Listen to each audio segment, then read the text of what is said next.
दिल्लीमा आम आदमी पार्टीको सरकार र केन्द्र सरकार बीच अधिकारको लडाई। सर्वोच्च अदालतद्वारा केन्द्र सरकारलाई ठुलो झड्का, केजरीवाल सरकारलाई बनाइदियो ताकतवर। दिल्लीको कर्मचारी तन्त्रमाथि दिल्ली सरकारको नियन्त्रण रहने सर्वोच्चको फैसला। सार्वजनिक व्यवस्था, पुलिस र भूमिको मामिलामा उपराज्यपाललाई अधिकार। राष्ट्रिय राजधानी दिल्लीमा कसको अधिकार चल्ने भन्ने विषयमा लामो समयदेखि विवाद रहेको हामीले सुन्दै आएका छौँ। झन् केन्द्रमा भाजपा सरकार र दिल्लीमा आम आदमी पार्टीको सरकार आएपछि त दिनदिनै दुवै सरकारको लडाई सुन्न पाइन्छ। लगभग दिल्लीको सबै विभागमा आफ्नो दाबी गर्दै आएको केन्द्र सरकारलाई आज ठुलो धक्का लागेको छ भने केजरीवाल सरकारले आफूलाई पहिलेभन्दा मजबुत ठानिरहेको छ। दिल्ली सरकार भर्सेज उपराज्यपाल मुद्दामा सर्वोच्च अदालतले कर्मचारी तन्त्रमाथि नियन्त्रणको मामिलामा ऐतिहासिक निर्णय दिएको छ।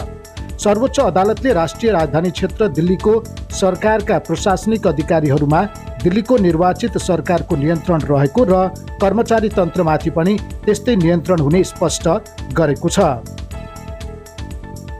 सर्वोच्च अदालतले यो पनि स्पष्ट गरेको छ कि दिल्ली विधानसभालाई कानुन व्यवस्था, पुलिस र भूमि बाहेक अन्य सबै सेवाहरूको मुद्दामा विधायी अधिकार हुनेछ।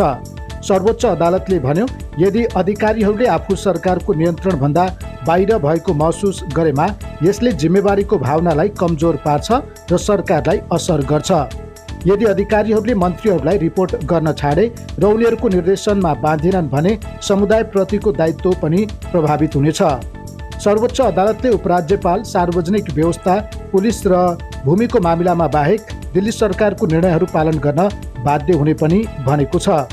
यसअघि सन् 2019मा न्यायमूर्ति अशोक भूषणको बेन्चले सेवा विषय दिल्ली सरकारको दायराभन्दा बाहिर रहेको फैसला गरेको थियो। तर आजको फैसलाले फेरि राज्य सरकारलाई मजबुत गरिदिएको छ।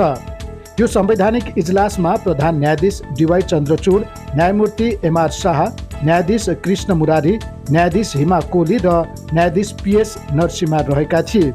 आम आदमी सरकार दिल्लीको सत्तामा आएदेखि दिल्लीमा उपराज्यपाल र केजरीवाल सरकार बीचको द्वन्द्व सबैलाई थाहा छ। केजरीवाल सरकारले कतिपय निर्णय लागू गर्न उपराज्यपालबाट अनुमति लिनुपर्ने बाध्यात्मक अवस्था आउँदा काम हुन नसकेको विगतमा आरोप लगाउँदै आएको थियो। सर्वोच्चको यो फैसलालाई भारतको मोदी सरकारका लागि धक्का मानिएको छ। अब दिल्लीका सबैजसो कुरामा त्यहाँको निर्वाचित केजरीवाल सरकारको नियन्त्रण हुनेछ र मोदी सरकारले नियुक्त गरेका उपराज्यपाल त्यो मान्न बाध्य हुनेछन्। सर्वोच्च अदालतको ऐतिहासिक फैसलापछि आज पत्रकार सम्मेलन गर्दै दिल्लीका मुख्यमन्त्री अरविन्द केजरीवालले आफूबाट अधिकार खोसिएपछि केन्द्रले कसरी आफूहरूको काममा हस्तक्षेप गर्थ्यो भन्ने बारे यसरी बताएका छन्।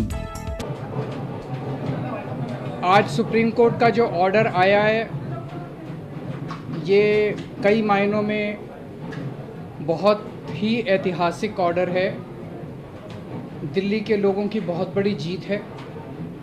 दिल्ली के लोगों के साथ जो अभी तक अन्याय होता आया उनके साथ माननीय सुप्रीम कोर्ट ने न्याय किया है। आज से 8 साल पहले 23 मई 2015 को हमारी 14 फरवरी 2015 को सरकार बनी थी। फरवरी, मार्च, अप्रैल, मई 3 महीने के अंदर, सरकार बनने के 3 महीने के अंदर ही जैसी हमारी सरकार बनी 67 सीट आई। 3 महीने के अंदर ही प्रधानमंत्री जी ने एक आदेश पारित करवाया केंद्र सरकार से कि दिल्ली के सर्विसेज के मामले अब दिल्ली की मुख्यमंत्री के पास नहीं रहेंगे, वो LG के पास रहेंगे या केंद्र सरकार के पास रहेंगे। इसका क्या मतलब हुआ? इसका मतलब ये हुआ कि दिल्ली सरकार में काम करने वाले जितने भी ऑफिसर हैं, जितने भी कर्मचारी हैं, ऊपर से लेके नीचे तक, IAS अफसर से क्लास A से लेके क्लास 4 कर्मचारी तक, चपरासी तक, सारे कर्मचारियों की ट्रांसफ़र पोस्टिंग, उनकी डिसिप्लिनरी प्रोसीडिंग्स, नई अपॉइंटमेंट, पोस्ट क्रिएट करना, पोस्ट एबॉलिश करना, पक्के करना, ये सारा जो है ये अब दिल्ली की चुनी हुई सरकार के पास नहीं होगा। यानी कि अगर मैं मुख्यमंत्री हूँ, मेरे सामने कोई कर्मचारी रिश्वत ले रहा है, मैं उसे सस्पेंड भी नहीं कर सकता। मैं उसकी ट्रांसफ़र नहीं कर सकता।